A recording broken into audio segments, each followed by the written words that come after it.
नमस्कार दोस्तों, उम्मीद करते हैं आप अच्छे होंगे, स्वस्थ होंगे और मस्त होंगे। आज फिर से आप सभी दर्शकों का स्वागत है एसीए प्लेटफॉर्म पे। मैं डीके सर जो आपको पढ़ा रहा हूँ साइंस। तो आज साइंस के मैं फिर से 25 क्वेश्चन लेके आया हूँ और आज क्लास दोस्तों होने वाली है थर्ड क्लास। बहुत ही महत्वपूर्ण साइंस के प्रश्न हैं जो कि आपको रेलवे एग्जाम में इस तरीके से प्रश्न पढ़ा रहा हूँ मैं, जो कि एक्सपेक्टेड क्वेश्चन हैं दोस्तों। तो देखते हैं क्या कर सकते हैं आज हम क्वेश्चन में 25 में से 25 कर पाएंगे। टॉप पीवाईक्यूज क्वेश्चंस हैं, एक्सपेक्टेड क्वेश्चंस हैं। कम से कम आपको 25 में से 20 इस प्रकार के क्वेश्चन मिल जाएंगे जो कि आपको साइंस में पढ़ाए जा रहे हैं महत्वपूर्ण तरीके से। हमारे इस प्लेटफॉर्म पर बहुत सारी चीज़ें हैं दोस्तों, जैसे कि मैथ के बहुत ही अच्छे से तरीके से सर पढ़ा रहे हैं अमित सर, और हम आपको साइंस पढ़ा रहे हैं और बहुत ही जल्द आपको एक नए टीचर से रूबरू कराएंगे। तो वीडियो में बने रहें जिसके बारे में मैं अंत में आपको बताऊंगा दोस्तों। तो चलते हैं दोस्तों, आज का पहला प्रश्न क्या रहता है बात करते हैं। आज का पहला जो प्रश्न है बेटा वो है त्वरण की एसआई इकाई क्या है, यानी त्वरण की एसआई इकाई क्या होती है। तो मीटर सेकंड है, मीटर सेकंड इनवर्स है, मीटर सेकंड स्क्वायर यानी इनवर्स है, किलोग्राम मीटर सेकंड इनवर्स है। तो यहाँ पर इसका आंसर होगा बेटा मीटर पर सेकंड स्क्वायर, यानी कि option number C will be right, यानी कि सी ऑप्शन हमारा सही होगा। उम्मीद करते हैं ये बात आपको क्लियर होगी हुई। बहुत ही अच्छा और प्यारा प्रश्न था। फिजिक्स से यूनिट से क्वेश्चन बन जाते हैं दोस्तों, तो इस बात का अवश्य ध्यान रखें। नेक्स्ट प्रश्न है आपका जो है गति का दूसरा नियम से संबंधित है, यानी गति का जो दूसरा नियम है यानी कि सेकंड लॉ ऑफ मोशन। ए दाब है, दूसरा जड़त्व है, तीसरा धक्का है और चौथा ऑप्शन है संवेग है। तो उम्मीद करता हूं आप हमारे पीछे वीडियो देखते होंगे दोस्तों, तो वहां पर कई सारे प्रकार के यहाँ प्रश्न पूछे जाते हैं जो कि ऑप्शन नंबर डी यानी कि संवेग। तो उसके 3 नियम है दोस्तों। पहला है आपका जड़त्व का नियम, दूसरा होता है आपका संवेग का नियम और तीसरा होता है आपका क्रिया प्रतिक्रिया का नियम। तो ये वाले जो हैं 3 नियम हैं जो कि बहुत महत्वपूर्ण है, घुमा के प्रश्न आपसे पूछ लिया जाता है एग्जाम हॉल के अंदर। नेक्स्ट बात करते हैं जो कि आज का हमारा प्रश्न है क्वेश्चन नंबर 3। दो असमान द्रव्यमानों की गतिज ऊर्जा समान है तब अधिक द्रव्यमान का आवेग होगा। तो सीधा सा लॉजिक है यहाँ पर कि जब दो असमान द्रव्यमानों की गतिज ऊर्जा समान होती है तो उनका जो द्रव्यमान होता है, आवेग जो होता है वो कैसा होगा, ज्यादा होगा। ऑप्शन नंबर बी राइट होगा हमारा, ऑप्शन नंबर बी राइट होगा। नेक्स्ट प्रश्न पर चलते हैं जो कि आज का है क्वेश्चन नंबर 4। ऊष्मागतिकी का प्रथम नियम किस अवधारणा की पुष्टि करता है। तो इस क्वेश्चन के लिए मैं चाहूंगा बच्चे कि इस क्वेश्चन का आंसर सभी जो हैं, जितने भी स्टूडेंट छात्र छात्राएं देख रहे हैं हमारी वीडियो को, अधिक से अधिक शेयर करें और इसका आंसर आप कमेंट बॉक्स में मुझे अवश्य बताएं बेटा। कमेंट बॉक्स में इस क्वेश्चन का आंसर आप अवश्य देंगे, क्वेश्चन नंबर 4। और आप जब भी कमेंट बॉक्स में आंसर दें तो किस तरीके से आंसर देना है आपको, जिस तरीके से लिखा क्वेश्चन नंबर 4 का ए बी सी और डी की फॉर्म में, इस प्रकार से आप आंसर करेंगे बेटा, उम्मीद करते हैं। नेक्स्ट प्रश्न है आपका क्वेश्चन नंबर 5। प्रकाशिक तंतु किस सिद्धांत पर कार्य करता है, यानी कि जो प्रकाशिक तंतु होता है वह किस सिद्धांत पर कार्य करता है। ऑप्शन ए है विसरण पर, पूर्ण आंतरिक परावर्तन पर, प्रकीर्णन पर या फिर अपवर्तनांक पर। तो यहाँ पर ऑप्शन नंबर बी राइट होगा, यानी कि पूर्ण आंतरिक परावर्तन पर वह कार्य करता है क्या, प्रकाशिक तंतु। उम्मीद करते हैं आपको प्रश्न जो है बहुत ही मैं बहुत अच्छे अच्छे प्रश्न लेके आता हूं जो कि साइंस के लिए बनते हैं एग्जाम के अंदर, और उम्मीद करता हूं आप वीडियो को अधिक से अधिक शेयर करें। नेक्स्ट क्वेश्चन है क्वेश्चन नंबर 6। चुंबकीय क्षेत्र की तीव्रता की विमा है, यानी कि जो चुंबकीय क्षेत्र है उसकी तीव्रता की विमा क्या होती है। तो यहां पर ऑप्शन नंबर सी हमारा राइट होगा बेटा, आई इनवर्स। इस तरीके से विमा से भी प्रश्न आपके एग्जाम हॉल के अंदर बन जाते हैं जो कि फिजिक्स में से होते हैं, केमिस्ट्री में से मोस्टली जो क्वेश्चन बनते हैं वो आपके फॉर्मूला बेस्ड होते हैं। नेक्स्ट बात करते हैं क्वेश्चन नंबर 7 है कि द्रव्य यांत्रिकी में मैक संख्या 1 होगी यदि वस्तु की गति डैश के बराबर हो। तो प्रकाश की गति, सूर्य की गति का घूर्णन या ध्वनि की गति या फिर पृथ्वी की सूर्य की परिभ्रमण का गति। तो यहां पर ऑप्शन नंबर सी होगा, यानी कि ध्वनि की गति के बराबर होती है बेटा। किसके बराबर होती है, ध्वनि की गति के बराबर होती है, यानी साउंड की गति के बराबर होती है। नेक्स्ट प्रश्न है जो कि है महत्वपूर्ण प्रश्न है रसायन विज्ञान से, परमाणु क्रमांक को किस अक्षर द्वारा निरूपित किया जाता है। तो मैं उम्मीद करता हूं इस क्वेश्चन का भी आंसर आप कमेंट बॉक्स में अवश्य देंगे कि परमाणु क्रमांक को किससे प्रदर्शित किया जाता है या किससे उसको डिनोट किया जाता है। यह प्रश्न का आंसर आप मुझे कमेंट बॉक्स में अवश्य देंगे। कुछ बच्चे पूछते हैं कि सर यूट्यूब का लिंक बता दीजिए, तो आपको वहीं पर पिन ऊपर मिल जाएगा बेटा, वहां से आप हमारे यूट्यूब चैनल से भी जुड़ सकते हैं और पीडीएफ लेने के लिए टेलीग्राम चैनल को भी आप ज्वाइन अवश्य कर सकते हैं। क्वेश्चन नंबर 9 है, निम्नलिखित में से कौन सा एक गंधकीय सूचक है, यानी गंधीय सूचक है। तो यहाँ पर गुलाब है, साबुन है, लौंग है और हल्दी है। तो ऑप्शन नंबर सी हमारा जो है वो राइट होगा, यानी कि लौंग एक ऐसा सूचक होता है जो गंधीय सूचक होता है, जो गंध को पहचान सकता है। नेक्स्ट आपका क्वेश्चन नंबर 10 है, एल्युमिनियम ऑक्साइड की प्रकृति में है। एल्युमिनियम ऑक्साइड किस प्रकृति का होता है, या एल्युमिनियम की ऑक्साइड की प्रकृति क्या होती है। तो उदासीन होता है, अम्लीय होता है, उभयधर्मी होता है या फिर क्षारीय होता है। तो यहाँ पर एल्युमिनियम ऑक्साइड के लिए अगर बात करें तो वह किस तरीके का नेचर का होता है, उभयधर्मी नेचर का होता है। बात करते हैं, आपको सारी चीजें समझ में आ रही होंगी। नेक्स्ट, जैसा कि देखिए आपको कि हमारा बेटा ऐप आने वाला है, जो कि बहुत ही जल्द आपको ये ऐप दिखेगा और यहाँ पर अमित क्लासेस आगरा के इस प्लेटफॉर्म पर आपको सारी पीडीएफ मिलेंगी और सारे क्वेश्चंस मिलेंगे और पीवाईक्यूज मिलेंगे और आपको टेस्ट सीरीज भी मिलेगी। दोस्तों, अगर आप चाहें तो इसका स्क्रीनशॉट ले सकते हैं। बहुत ही जल्द आपके लिए हमारी टीम के द्वारा, हमारे प्लेटफॉर्म के द्वारा बहुत अच्छे से मेहनत की जा रही है। तो अवश्य इस ऐप के साथ जुड़ें और अपने जीवन में एक सफलता की रोशनी को पैदा करें। उम्मीद करते हैं आपको ये बात क्लियर होगी जल्द ही आने वाला बेटा ऐप। नेक्स्ट बात करते हैं, क्वेश्चन नंबर 11 है, अवतल लेंस किस दोष में उपयोगी होता है। तो अवतल लेंस किस दोष में उपयोगी होता है। यहाँ आपको पता है बेटा, उत्तल लेंस होता है, एक अवतल लेंस होता है। तो उसके एक छोटी सी मैं ट्रिक बताना चाहूंगा जिसके माध्यम से आप अच्छे से अवतल लेंस से क्वेश्चन कर सकते हो। तो बेटा आप याद रखना उड़ान, क्या याद रखेंगे, उड़ान। उ का मतलब है उत्तल लेंस, उत्तल लेंस, और डी का मतलब है बेटा यहां से दूरदृष्टि। ए का मतलब है बेटा अवतल लेंस और एन का मतलब है निकट। तो मैं उम्मीद करता हूं इस ट्रिक के माध्यम से आप सभी छात्र छात्राएं समझ गए होंगे कि इस प्रश्न का आंसर होने क्या वाला है। तो यहां पर आप इसका आंसर मुझे आप कमेंट बॉक्स में दे सकते हैं। आपके सामने मैंने आपको क्वेश्चन का ट्रिक बता दिया है, तो इस क्वेश्चन का आंसर मुझे कमेंट बॉक्स में दीजिएगा। बहुत ही बेहतरीन ट्रिक है। उड़ान के माध्यम से आप अवतल और उत्तल के लिए पता कर सकते हैं कौन सा किस दोष के लिए उपयोगी होता है। चलते हैं अपने नेक्स्ट क्वेश्चन पे, जो कि है आज का स्टेनलेस स्टील। बेटा क्या है स्टेनलेस स्टील, क्या है, एक यौगिक है, एक मिश्रण है, एक तत्व है या फिर एक मिश्र धातु है। तो ऑप्शन नंबर डी हमारा क्या होगा बेटा, ऑप्शन नंबर डी हमारा राइट होगा। तो स्टेनलेस स्टील के अंदर अगर बात करी जाए तो उसमें आयरन होता है बेटा आपका, क्रोमियम होता है बेटा आपका, और निकेल होता है। इनका कुछ परसेंटेज रहता है जो कि है आपका करीबन करीबन 60 से 80% ये रहेगा, और ये करीबन करीबन 10% रहेगा। ये भी 0 से करीब 10% तक अधिकतर मात्रा में ये रहता है। तो उम्मीद करता हूं आपको ये बात क्लियर हो गई होगी बेटा। मैंने आपको परसेंटेज बता दिया, स्टेनलेस स्टील के कॉम्बिनेशन बता दिया कितना होता है, और यह कैसा है बेटा, यह एक मिश्र धातु है। उम्मीद करते हैं ये बात आपको क्लियर हो गई होगी।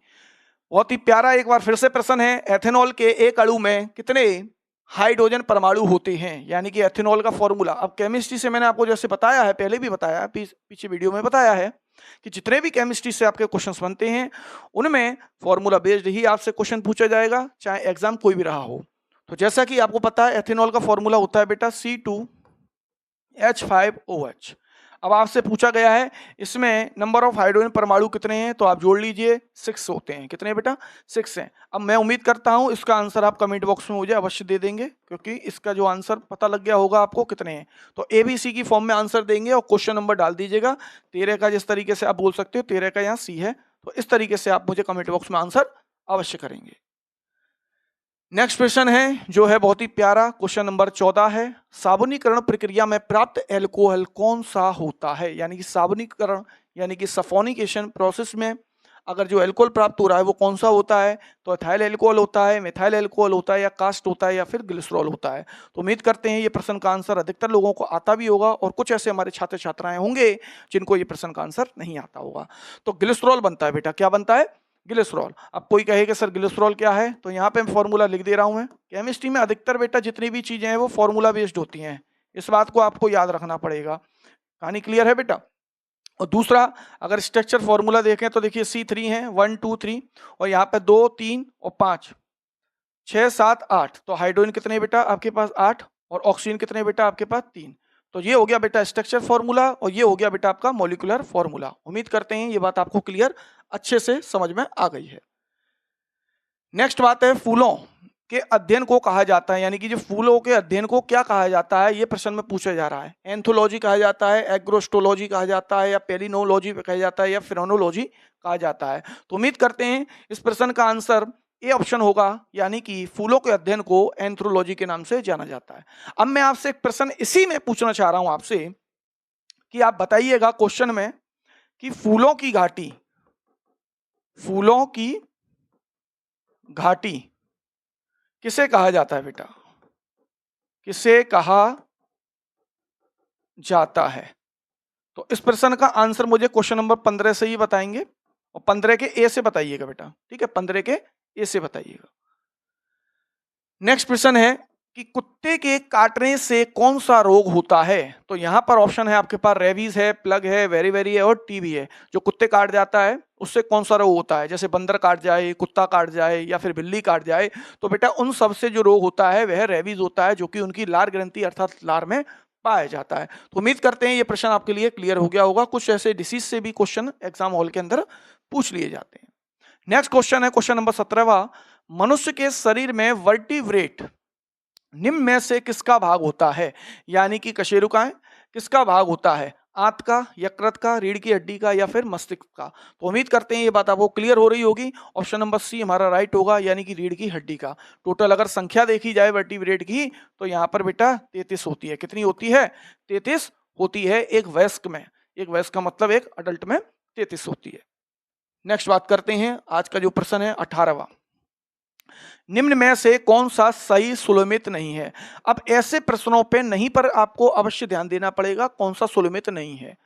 कभी कभी होता है निम्नलिखित में से कौन सा सुलमित नहीं है, कभी कभी होता है निम्नलिखित में से सुलमित है। तो कहीं कहीं इसमें जो ऑप्शन दिख रहा है जैसे विटामिन सी है तो एस्कॉर्बिक एसिड है, विटामिन डी, थायमीन है, यानी कि ये एक तरफ विटामिन लिखे हुए हैं और एक तरफ उनके केमिकल नाम लिखे हुए हैं। तो आपको यहाँ बताना है कि कौन सा ऑप्शन इसमें से सुमेलित नहीं है। इस नहीं पे ध्यान देना पड़ेगा। तो विटामिन सी एस्कॉर्बिक एसिड, हाँ सर विटामिन सी का नाम एस्कॉर्बिक एसिड होता है। Vitamin B yes sir thiamine होता है। Vitamin D retinol. रेटिनॉल तो जो है विटामिन ए का नाम होता है। रेटिनॉल किसका है? विटामिन ए का नाम है। विटामिन के का नाम नेफ्थोफेलिन। तो यहाँ पर ऑप्शन नंबर सी हमारा जो है वो राइट हो जाएगा, यानी विटामिन डी। और पूछा क्या था इसमें कि नहीं है, तो हमें नहीं वाले पे करना है। बाकी तीनों के ए बी डी ये तीनों के आंसर राइट होंगे, क्योंकि ये इनका जो नाम दे रखा है केमिकली वो सही है, लेकिन सी ऑप्शन में जो नाम दे रखा है रेटिनॉल, और रेटिनॉल होता है विटामिन डी का। और अकॉर्डिंग टू क्वेश्चन नंबर 18 है, उसके हिसाब से सी ऑप्शन क्या होगा? राइट होगा। उम्मीद करते हैं आपको ये बात क्लियर हो गई। वीडियो को अधिक से अधिक शेयर करें अपने दोस्तों के पास और वीडियो को लाइक करना ना भूलें दोस्तों। देख सकते हैं यहाँ पर कि मिनी माता रोग का कारण है, यानी कि मिनी माता रोग का कारण क्या होता है? ए ऑप्शन बोरोन है, दूसरा है निकेल, तीसरा है आर्सेनिक और डी ऑप्शन है पारा। तो इसका आंसर जो होगा बेटा मिनी माता का वो होगा पारा। और सिंबल क्या होता है बेटा इसका? तो सिंबल होता है इसका Hg। तो कहीं ना कहीं सिंबल से भी क्वेश्चन आपसे पूछ लिया जाएगा।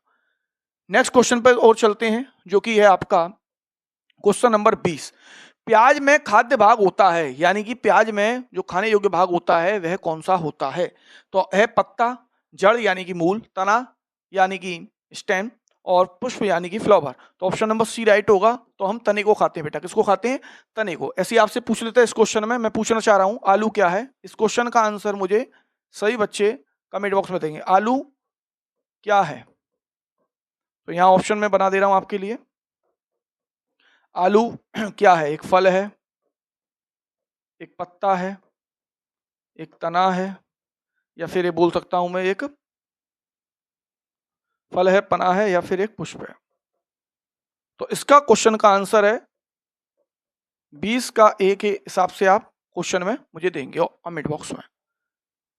नेक्स्ट बात करते हैं, पृथ्वी शिखर सम्मेलन का आयोजन किया गया था, यानी कि पृथ्वी शिखर सम्मेलन का आयोजन किया गया था काहिरा में, रियो में, डरबन में या फिर क्योटो में। तो इसका ऑप्शन होगा बी राइट, यानी कि रियो में करा गया था पृथ्वी शिखर सम्मेलन का रियो।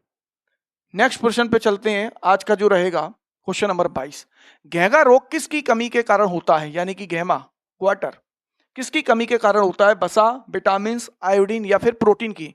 तो यहाँ पर ऑप्शन नंबर हमारा सी राइट होगा, यानी कि आयोडीन की कमी के कारण व्यक्ति को घेंघा रोग हो जाता है, जिसको हम ग्वेटर के नाम से भी जानते हैं। नेक्स्ट देखते हैं, कितना प्यारा प्रश्न है, चीनी का रासायनिक फॉर्मूला क्या होता है, यानी कि चीनी का रासायनिक फॉर्मूला अर्थात सूत्र क्या होता है। तो यहाँ देख सकते हैं, ए ऑप्शन में लिखा है C6H6O6, बी ऑप्शन है C12H22O11, सी ऑप्शन है CH3COOH और डी ऑप्शन है C6H6। तो ऑप्शन नंबर बी राइट होगा बेटा इसका। चीनी का सूत्र जो होता है वो होता है आपको C12H22O11। मैं यहाँ पर 3 प्रकार के और चीजें बता देता हूं, जिसमें कि होगा माल्टोस, सुक्रोज और लैक्टोस। इन तीनों का जो फॉर्मूला होता है बेटा वो यही होता है C12H22O11। उम्मीद करते हैं ये बात आपको क्लियर हो गई होगी। नेक्स्ट बात करते हैं, क्वेश्चन नंबर 24 पे चलते हैं, जो कि आज का हमारा सेकंड लास्ट क्वेश्चन बचा है। भारी जल का आणविक सूत्र क्या होता है, यानी भारी जल का फॉर्मूला आपसे पूछा जा रहा है। उम्मीद करता हूं ये प्रश्न बहुत बच्चों को अधिकतर आता होगा और कुछ ऐसे बच्चे होंगे हमारे जिनको नहीं आता होगा। तो मैं इस क्वेश्चन का आंसर कमेंट बॉक्स में आपसे चाहूंगा कि इस क्वेश्चन का जो आंसर है आप कमेंट बॉक्स में करेंगे बेटा। उम्मीद करते हैं ये बात आपको क्लियर हो गई होगी।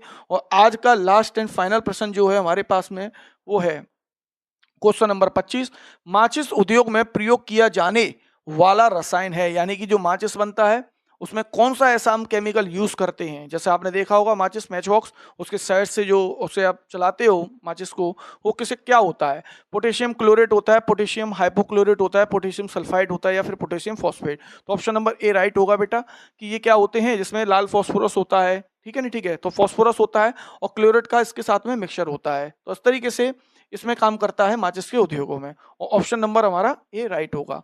जैसा कि आपको सब्सक्राइब करना है चैनल, पीडीएफ लेने के लिए टेलीग्राम लिंक पर क्लिक कर दीजिएगा बेटा, और यहाँ से आप प्रत्येक क्वेश्चंस को अच्छे से बढ़िया तरीके से पढ़ सकते हैं और अपने सपनों को साकार कर सकते हैं। और बहुत ही जल्द हमारे साथ में एक टीचर जुड़ने वाले हैं, जिनके लिए मैं आपको नेक्स्ट वीडियो में बताऊंगा।